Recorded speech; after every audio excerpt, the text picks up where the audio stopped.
సనాతన ధర్మ పరిరక్షణ కమిటీ అలయన్స్ ఆధ్వర్యంలో సూర్యాపేటలో నిర్వహించిన సభకు భారీ ఎత్తున స్వాములు, సాధువులు, ధర్మ పరిరక్షణ సభ్యులు హాజరయ్యారు. మనతో ఉన్నారు సనాతన జేఏసీ అధ్యక్షులు దుర్గా శ్రీరామ్ గారు. అందరికీ నమస్కారం అండి. నేను దుర్గా శ్రీరామ్. ఈరోజు సూర్యాపేటలో ఒక అద్భుతమైన ధర్మ పరిరక్షణ కోసం కార్యక్రమం రౌండ్ టేబుల్ సమావేశం నిర్వహించుకోవడం జరిగింది. ఈ సమావేశంలో వందల మంది స్వామీజీలు, ధార్మిక నాయకులు, కార్యకర్తలు అనేక మంది పాల్గొనడం జరిగింది. ఈ సందర్భంగా అనేక సూచనలు వచ్చినాయి. హిందూ ధర్మంలో ఉన్న అనేక సమస్యల గురించి చర్చించుకోవడం జరిగింది. వీటన్నిటికీ పరిష్కారం ఏంటంటే ప్రభుత్వాల దగ్గరికి వెళ్ళి ఆ సమస్యల పరిష్కారం కోసం పోరాటం చేయడమా ఏంటి అన్న ఆలోచన వచ్చినప్పుడు నేను చెప్పడం జరిగింది. ఏదో ప్రభుత్వాల దగ్గరికి, ఎవరో ప్రభుత్వాల దగ్గరికి మన ధర్మం కోసం పనిచేయాలని ప్రభుత్వాల దగ్గరికి మనం వెళ్ళి మన గోడు ఎంత విన్నవించుకున్నా కూడా పరిష్కారం చేసేవాడు ఉండడు. అనేక సంవత్సరాల నుంచి ఇదే జరుగుతోంది.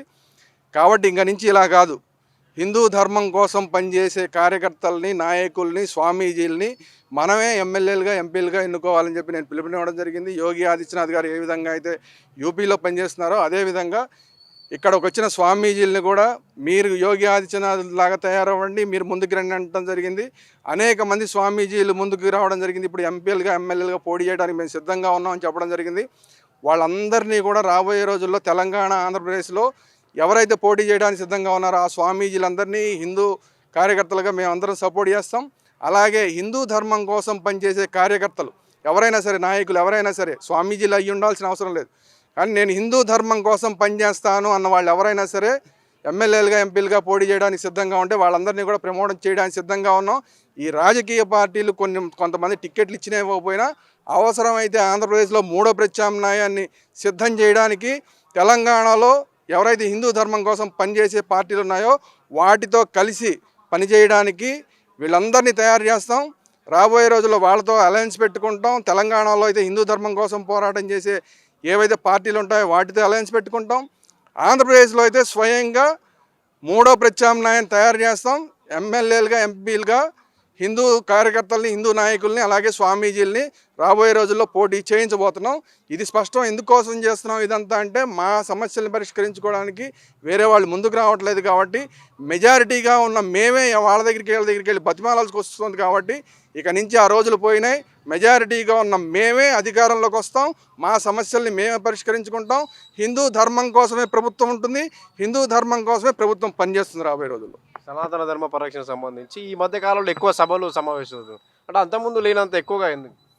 ఇప్పుడు మాలాంటి వాళ్ళని చెప్పి యాక్టివిటీ అనేది పెరిగింది. అంతకుముందు ఆలోచించే వాళ్ళు కాదు. ఇప్పుడు చూడండి, ఏదో ఒక పార్టీకి వేసేసేవాళ్ళు. వేసిన తర్వాత ఏమైనా ఇప్పుడు ఆంధ్రప్రదేశ్లో చూడండి, ఎవరెవరో పార్టీలకు వేసారు, గెలిపించారు. అంతకుముందు ఏదో పార్టీలకు వేసారు, గెలిపించారు. ఇప్పుడు ఏమవుతుంది, వినాయకుడికి ఊరేగింపు జరుగుతుంటే పోలీసులే కాలుతో తంతున్నారు ఆంధ్రప్రదేశ్లో. ఒక పోలీస్ సిఐ ఊరేగింపు జరుగుతుంటే వెళ్ళి ఒకరిని తన్నాడు, లకారాలతో తిట్టి తన్నాడు.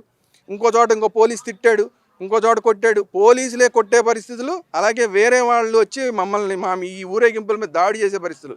ఇవన్నీ చూసిన తర్వాత అవేర్నెస్ పెరిగింది. లేదు ఇంకా మనం సైలెంట్గా, ఇంతకుముందు ఏమనుకునేవాళ్ళంటే అహింస పరమో ధర్మ అని మన వేదాలు చెప్పినాయని చెప్పి అలా పాటించేవాళ్ళు.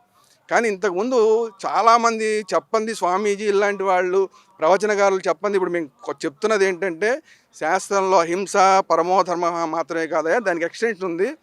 ధర్మహింస తథైవచ అంటే ధర్మం కోసం చేసే యుద్ధం కూడా సరైందే, అవతల వాడిని వేసేసినా పర్వాలేదు అన్నది భగవద్గీత చెప్తోంది అన్న విషయాన్ని మేము చెప్పడం మొదలెట్టిన తర్వాత ఇప్పుడు అందరూ అవేర్నెస్ వచ్చింది. ఇప్పుడు మన మీద ఎవరన్నా వచ్చి కొట్టితే మనం నోరు మూసుకుని ఊరుకోవడం కాదు, పోలీస్ స్టేషన్కి వెళ్ళి అయ్యా బాబు అంటాం కాదు, తిరిగి మేము కూడా చేస్తాం అన్న దానికి ఇప్పుడు సిద్ధపడుతున్నారు. అందుకని ఇంత అవేర్నెస్ ప్రోగ్రాంలు వచ్చినాయి.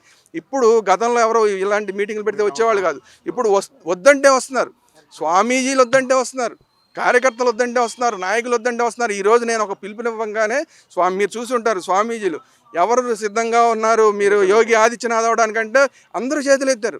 అంటే స్వామీజీలు, కాషాయంలో ఉన్న స్వామీజీలు కూడా ఇలా కాషాయంలో ఉంటే కాదు, ఇంకా ఇలాగే అయ్యో ముక్కు మూసి కూర్చుంటే తపస్సు చేస్తూ కూర్చుంటే లాభం లేదు, మనం కూడా రాజకీయాల్లోకి మనం ధర్మం కోసం నిలబడితేనే ఈ సమాజం నిలబడితేనే స్వామీజీల్లో కూడా అవేర్నెస్ వచ్చింది. సో ఈ అవేర్నెస్ అంతటి కారణం ఇంతకు ముందు చెప్పకుండా కొన్ని దాచేశారు. ఏదో ఎవరు వాళ్ళ ప్రయోజనాల కోసం వాళ్ళు దాచేశారు. ఇప్పుడు మేము చెప్తున్నాం, దీనివల్ల అది కాకుండా జరుగుతున్న హింస, హిందువుల మీద జరుగుతున్న దాడులు, వీటన్నిటి వల్ల కూడా హిందూ సమాజం అవేర్నెస్ వచ్చింది. అందుకే ఈరోజు స్వామీజీలు ముందుకు వస్తున్నారు పోటీ చేయడానికి, నాయకులు ముందుకు వస్తున్నారు, కార్యకర్తలు ముందుకు వస్తున్నారు. మేము అంటున్నారు.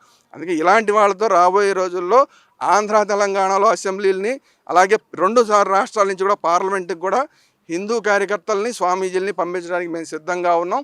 పోటీలు చేయడానికి కూడా మేము సిద్ధంగా ఉన్నాం.